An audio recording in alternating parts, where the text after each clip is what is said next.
Okay class, ilagay ko lang yung mga summation force ng Y natin. Ang pwedeng mga summation force ng Y natin class is C, 58, no? 58 kilonewton. So pataas siya class, kaya positive, no? Etong FBC class, pwede po ba siya? FBC? So hindi po pwede class, no? Kasi si FBC po class is nasa horizontal axis. And kapag horizontal axis class is along x-axis po yan, no? So, hindi po siya pwede. At the same time, syempre, si FJK, hindi rin pwede yan.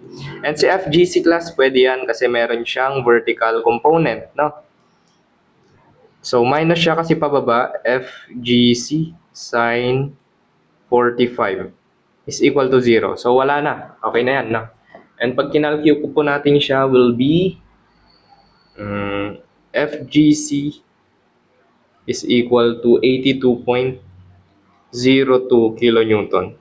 So, tama po yung assumption natin kanina na tension. So, ilalagay lang po natin na tension lang siya. Okay? So, yan na po ang sagot sa ating FGC, bro. Alright? So, okay na. Meron na tayong FGC. Okay. So, last number tayo, class. Eto. Si member BC naman po. Member BC. At member BC, ibaba ko na lang ulit si bro GC. Yan, alright. At member BC. Yan. Si member BC class, try natin si summation force ng X ulit. Try summation force ng X. Pakanan is positive na lang. Siyempre, pakaliwa is negative. Alright. So, FBC class. FBC is positive siya. Yan. Si 58 ba class, pwede ba to? Bawal, di ba? Siyempre, pataas yan bro pataas eh. So, next. Si FJK, pwede siya, pakanan na lang, no? Plus FJK. Tapos, si FGC rin po, etong mapapansin nyo, si FJK natin pakanan, FGC natin is pakanan din naman siya. So, plus ulit tayo ng FGC cosine 45 is equal to 0. So, wala na, no? So, ilagay lang natin yung kanilang mga value. Sa FJK po, ang value niya kapag nasa tension siya is negative 116. Okay? So, negative 116.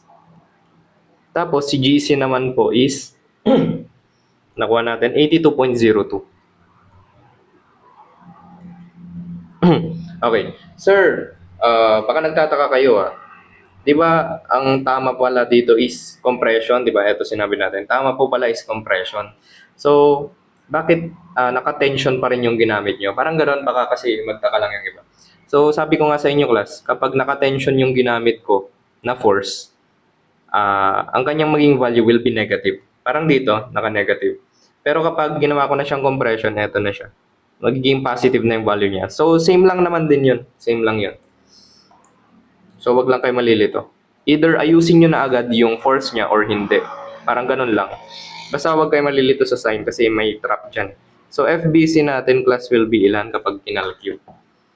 So, alpha x minus 116 plus 82.02 cosine 45. Shift solve will be what? 58. 58.003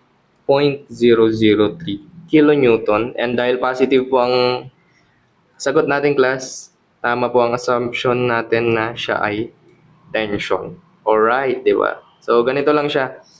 So, kung mapapansin nyo lang class, lagi, lagyan natin ng tip, no? Halimbawa, tip. So, tip number 1 natin, abusuhin nyo yung transmissibility.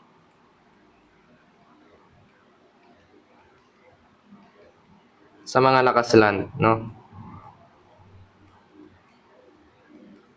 No, sa mga nakaslant yan, transmissibility. Tapos number 2, pag magmo-moment,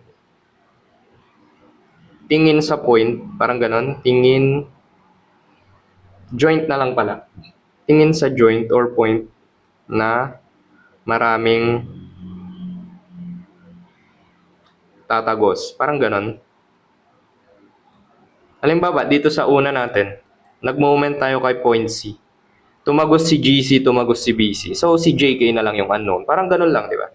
Tapos number 3, O di syempre gamitin niyo yung concept ng equilibrium natin na summation force ng x, force y, and summation ng moment. So ganun lang naman siya, class. And so that we are done, diba?